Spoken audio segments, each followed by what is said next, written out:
Moi, je m'appelle Bakara Faïké. Je suis journaliste au Républicain. Je suis le président de l'Union nationale des journalistes du Mali, l'INAJOM. Je suis dans la presse depuis 1992. C'est pour vous dire que j'en sais un peu sur la presse malienne qui est née dans des conditions politiques. Lors de la révolution de 1991, c'est là où le pluralisme politique a commencé au Mali et c'est là également où la pluralité des médias a pris également son envol. Donc, pratiquement de 92 jusqu'à nos jours, c'est pour vous dire que la presse malienne a traversé beaucoup de choses.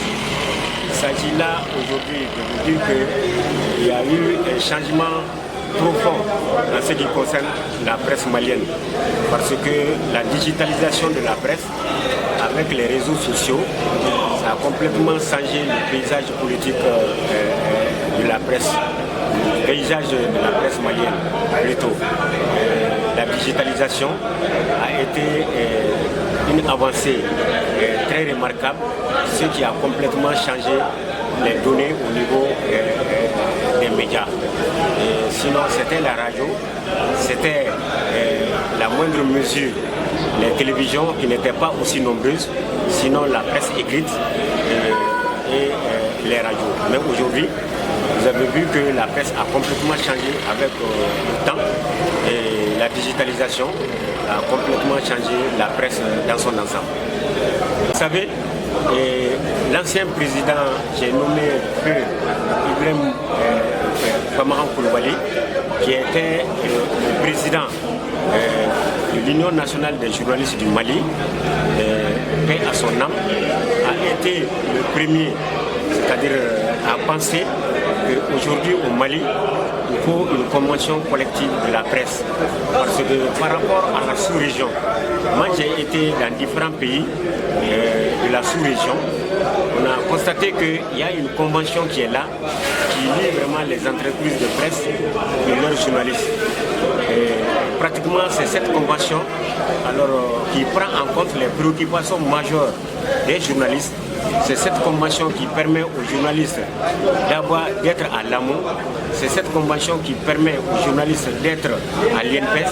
C'est cette convention également qui permet aux journalistes quand même d'avoir un salaire décent pour que le journaliste puisse évoluer dans des conditions confortables en respectant l'éthique et la déontologie. Mais malheureusement, le président, l'ancien président de l'INAJOM s'est battu avec bec et ongle avec c'est-à-dire l'accompagnement, c'est-à-dire des autres confrères, que ce soit les confrères de l'ACEP, que ce soit certains doyens quand même de l'URTEL. À l'époque, il y a eu plusieurs conférences pour qu'au moins au Mali, on puisse quand même avoir une convention collective pour les journalistes.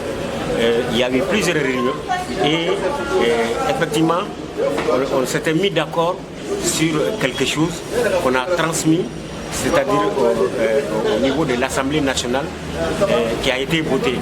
Mais vous n'êtes pas sans savoir que la presse est confrontée à d'énormes problèmes, surtout des problèmes pécuniaires. Et les patrons de presse se sont dit qu'ils sont dans l'impossibilité vraiment d'appliquer cette convention parce qu'ils n'ont pas les moyens. Donc nous sommes restés et l'INAJOM est resté orpheline dans cette lutte-là. Parce que nous avons compris que quelque part, les patrons de presse ne sont pas quand même prêts à aller vraiment à cette convention. Mais il faut se dire également que du côté des journalistes, nous avons toujours dit que c'est-à-dire le journalisme malien, c'est-à-dire c'est comme le cordonnier mal chaussé. Parce que quand on parle de tes conditions de vie, si toi-même tu ne te bats pas, c'est-à-dire pour que ces conditions puissent être, c'est un peu difficile. À chaque fois que nous avons fait appel aux journalistes pour tenir vraiment des rencontres par rapport à la convention collective, nous recevons peu de journalistes. D'ailleurs, le 3 mai, journée internationale de la presse, l'UNAJOM avait pour activité de parler un peu de la convention collective, des enjeux. Qu'est-ce que la convention collective?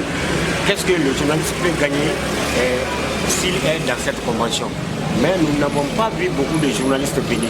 C'est pour dire que, d'après Semben Ousmane, le monde oublié de sauter. Nous-mêmes, on oublie vraiment nos préoccupations. Donc c'est pour la convention collective qui permet aux journalistes d'évoluer dans des conditions édictées, dans des conditions vraiment bien pensées. Parce que quand un journaliste est dans l'amour, quand un journaliste est à l'INPS, quand un journaliste a un bon salaire à la fin du mois, vous savez que c'est facile de respecter l'éthique et la déontologie.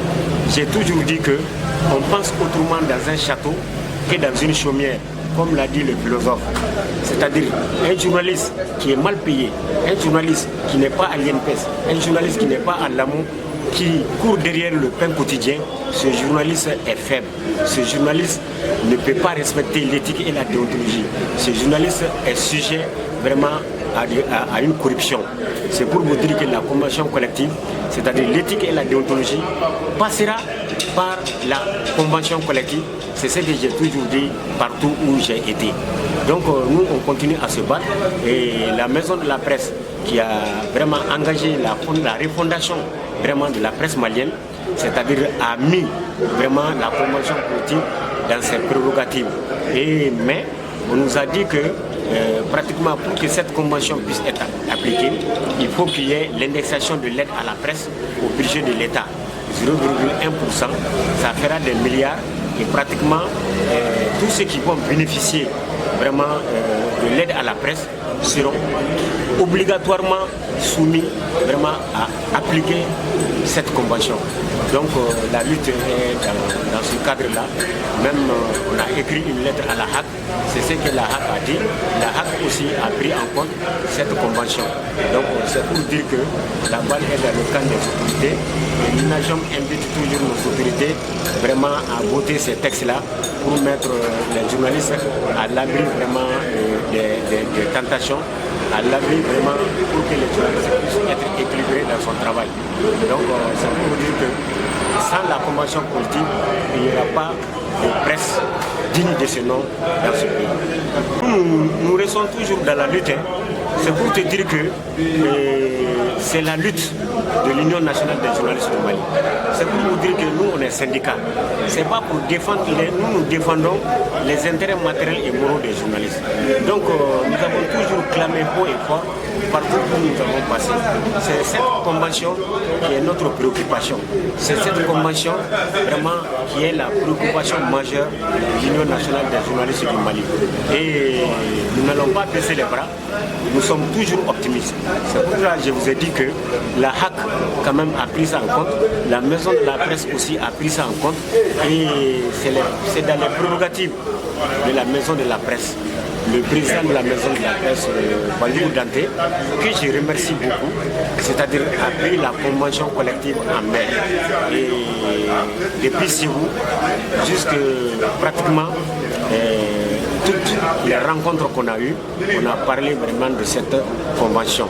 Et on nous a même dit que, c'est-à-dire une fois que l'aide à la presse sera indexée au budget d'État, que ce soit l'UNAJOM, que ce soit l'IGRM, qui est vraiment c'est-à-dire l'union des reporters aujourd'hui, aussi sera quand même impliqué quand même dans la commission qui va statuer sur quand même l'aide à la presse. C'est pour dire que nous serons présents une fois que cette aide à la presse sera indexée au budget de l'État. L'INAJOM comme l'IGRM seront présentes au niveau de la commission qui va distribuer l'aide à la presse. C'est pour te dire que nous serons vigilants, très très vigilants pour voir les patrons, les rédactions qui vont quand même mettre leurs journalistes dans les conditions. Donc Je crois que l'optimisme est là et je dis que la presse malienne, l'équilibre vraiment des journalistes, c'est-à-dire pour amener les journalistes à respecter l'éthique et la déontologie, cela passe nécessairement par une convention collective qui est aujourd'hui appliquée vraiment dans la sous-région, que ce soit au Sénégal, que ce soit au Bénin, que ce soit au Burkina, que ce soit au Niger. Donc seul au Mali ici, il n'y a pas de convention collective. Donc cela ne peut pas aller, cela ne peut pas marcher. Et pour que les journalistes puissent lutter convenablement, puissent aider le pays à sortir vraiment de cette situation, il faut mettre les journalistes au cœur de l'action, il faut mettre les journalistes dans les conditions de travail. Un message à l'ensemble de la presse malienne, c'est encore réitérer vraiment notre appel à l'ensemble des journalistes maliens pour que chacun prenne conscience que l'application de cette convention est une condition nécessaire, une condition pour que les journalistes eux-mêmes puissent quand même être dans les conditions. On a senti qu'il y a certains de nos confrères qui se plaisent dans cette situation. Mais je vous assure, c'est pour vous dire, nous avons vu des journalistes, des jeunes journalistes mourir sur le terrain. Il y a certains qui ont perdu la tête, qui sont devenus des fous. Il y a certains, c'est-à-dire dans les reportages, qui sont morts. Il y a certains qui ont eu leurs pieds fracturés. Il y a certains, leurs bras fracturés. Il y a certains qui ont eu vraiment des problèmes sur le terrain. Ces gens-là, il y a certains qui sont morts. Il y a certains également qui sont encore sur leur lit d'hôpital. Il y a certains qui attendent à se faire soigner. S'il faut tout le temps faire appel aux hommes de bonne volonté, ce n'est pas toujours évident. C'est pour dire que chacun de nous peut être victime d'accidents d'un jour ou l'autre. C'est pour dire que personne n'est garanti. Sans la convention, personne n'a une garantie. Donc je lance cet appel à nombreux journalistes de se lever, de se battre, aider nos associations qui se battent pour les meilleures conditions pour les confrères. Nous déjà, on a atteint un certain âge, mais nos jeunes frères, nos enfants qui vont venir dans cette condition, quelle garantie pour ces jeunes-là qui ont l'amour de ce métier? Mais il faut que les uns et les autres se donnent la main. Il n'est pas dit que l'INAJOM ou l'IGRM est là si ces deux associations n'ont pas l'accompagnement des journalistes. Ça ne peut pas aller. Donc, chaque fois, je dis aux journalistes, vous êtes le cordonnier mal chaussé parce que vous n'avez pas pris conscience encore que notre profession est un sacerdoce, c'est un danger. Il y a trop de dangers dans la presse. Il ne s'agit pas que la sécurité des journalistes, oui, mais la sécurité des journalistes, c'est partout. Dans la circulation, la plupart de nos confrères sont sur des motos d'un jour ou l'autre. Je peux citer un jeune, Cissé, qui était à Radio Djekabou, qui s'est fait écraser quand Agamani était Premier ministre au niveau du CICB. Je peux citer Abouakrine, qui est devenu fou, qui est à Gao maintenant. Je peux citer Chose Combat, qui est devenu fou, qui était dans un journal de la place. Bala Daba Bala, qui était au soir de Bamako. Jusqu'à présent, il est en train de se faire soigner. C'est avec les gens de bonne volonté, le ministre à l'époque, que les journalistes vraiment ont demandé à ce qu'ils soient évacués, c'est-à-dire en Tunisie. Mais jusqu'à présent, ils portent les séquelles. Et tout récemment, Ramabé Fofana, il a eu un accident il n'y a pas un mois. Il est encore couché à la maison. C'est pour vous dire que, c'est-à-dire qu'il ne s'agit pas de la sécurité, c'est partout. Si les journalistes ne prennent pas conscience que notre sort est dans notre main, ça sera difficile. Ça sera très difficile.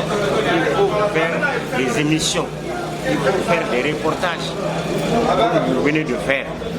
pour que les uns et les autres puissent prendre conscience que tant qu'il n'y a pas de convention collective, il n'y a pas de sécurité chez les journalistes. Et chacun de nous peut être victime demain ou après-demain. Et c'est une profession très noble. Je demande également à chacun de nous, à chaque journaliste, de respecter l'éthique et la déontologie, de savoir que le pays traverse une période très difficile. Et nous allons assister à des élections. Ces élections, pour que ces élections soient paisibles, c'est du ressort vraiment de l'ensemble des journalistes du Mali. Et c'est une occasion également de vraiment lancer un appel vraiment à nos confrères de faire preuve d'éthique et de déontologie, de comprendre que le pays est dans le fond, le pays est en crise, le pays a des problèmes et que chacun doit respecter l'éthique et la déontologie, faire son travail normalement et surtout aider ce pays vraiment à sortir vraiment de cette misère.